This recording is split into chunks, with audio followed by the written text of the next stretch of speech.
Hi, I'm recording this short video to document my experience with a local service provider company by the name of Regal Cabinets, Inc. That's the business card there of the owner, Faramarz Sadri.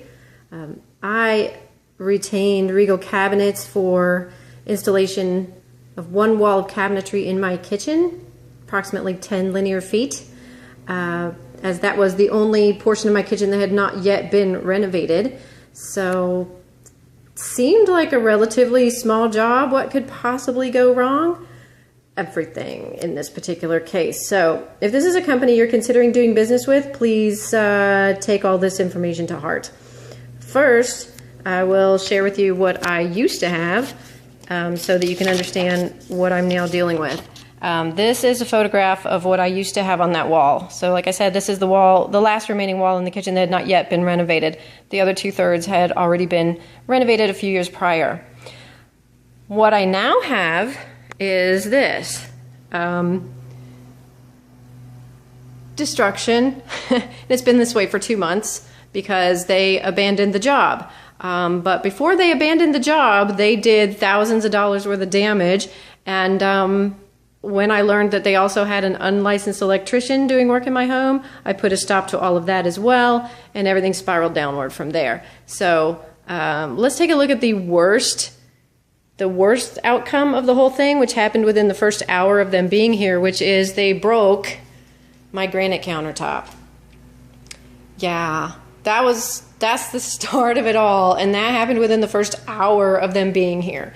So as you can see, that's the part of the kitchen that had already been renovated. They had no reason to be anywhere near that part of the kitchen. They were only supposed to be over here on this wall, but yet my beautiful granite got broken. How, you ask? How on the earth could that happen? Granite is rock. How did they do that? Well, in the process of removing, you can see over there on the right side of the photograph, that tallest cabinet, the oven tower cabinet, Faramarz, the owner of the company, attempted to move that out of the kitchen by himself.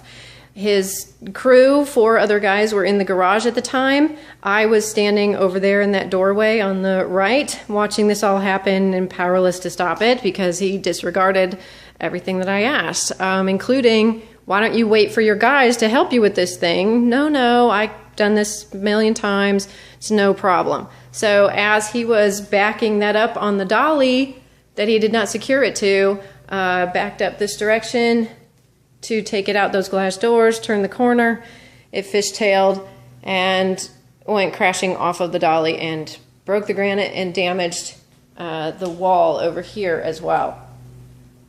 So in addition to that, the electrical work was certainly not up to my standards or anyone's standards, because I learned very quickly upon asking a few questions that the person doing the work was in fact not licensed. So this wall over here, my licensed electricians have come in and fixed it, but before that it was this.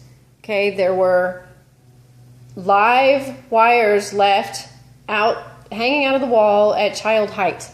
Those plates up above were not flush with the wall. This is what those looked like. And that's the quality standards that Regal Cabinets considered to be acceptable. I do not, and I don't think anybody else would either. Certainly not any homeowners that I know. Up above on the soffit, which they kept cutting into against my wishes, exploratory cutting it seemed, because they kept asking, well, we need to find out what's up there. And I would stop them and said, I can tell you what's up there as the homeowner: electrical, plumbing, and lighting. You need to stop cutting.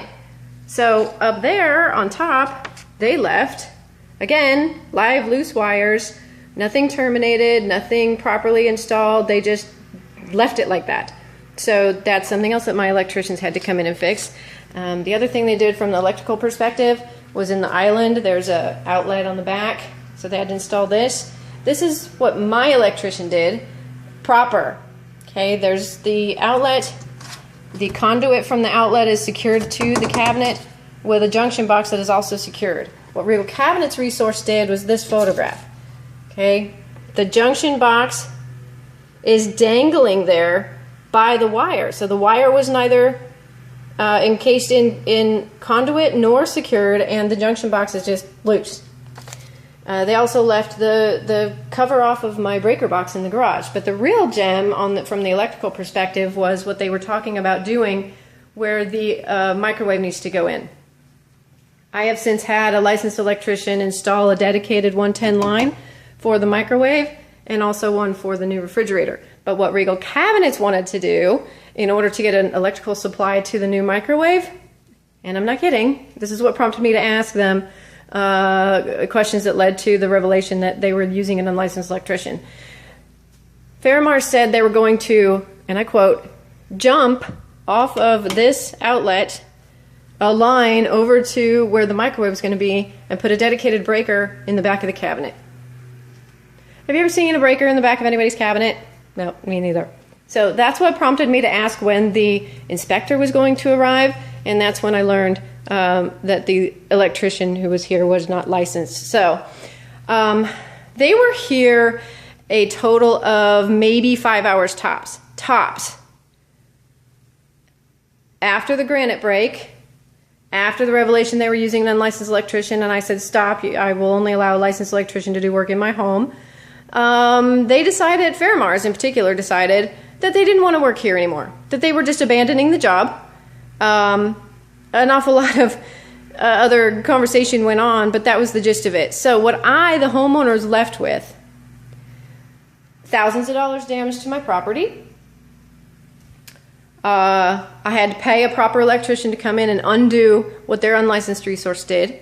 I have damages to my walls in the hallway because they came through the pathway with new cabinetry that I told them not to, simply because too many corners to navigate, and they banged up all my corners. They took half the cabinetry with them, or rather I should say they abandoned half the cabinetry here when they abandoned the job. They loaded up the other stuff on the truck when they left. Did not tell me at that time that they were abandoning the job, told me a couple days later. Kept my $5,000 deposit and have since demanded payout of the entire contract, even though in the same demand letter acknowledged that they didn't do any work. 0 contract deliverables completed. 0. And also threatened to lien my house. So that's what you'll get. That's what I got. I guess I shouldn't say that's what you'll get, but I can definitively say that's what I got in dealing with Regal Cabinets from Winter Park, Florida. There's a whole lot of entangled mess going on since then. Hopefully this ship will get righted, but this video needs to be published so that other people don't suffer the same fate that I did. And you can take the necessary precautions to educate yourself before making this particular choice of vendors. And also, when you do this kind of damage to someone's property, if you're reputable and professional and acting on good faith, you do whatever is necessary to recover for that. You do not abandon the job, make accusations at the homeowner, place demands on the homeowner for more money. Oh, and the other thing they said is, oh, well, we'll come back and do the job, but you can't be there because you're abusive and intimidating. Okay? These are not the actions of a reputable professional who's acting on good faith. If that is what you want in a contractor, look elsewhere.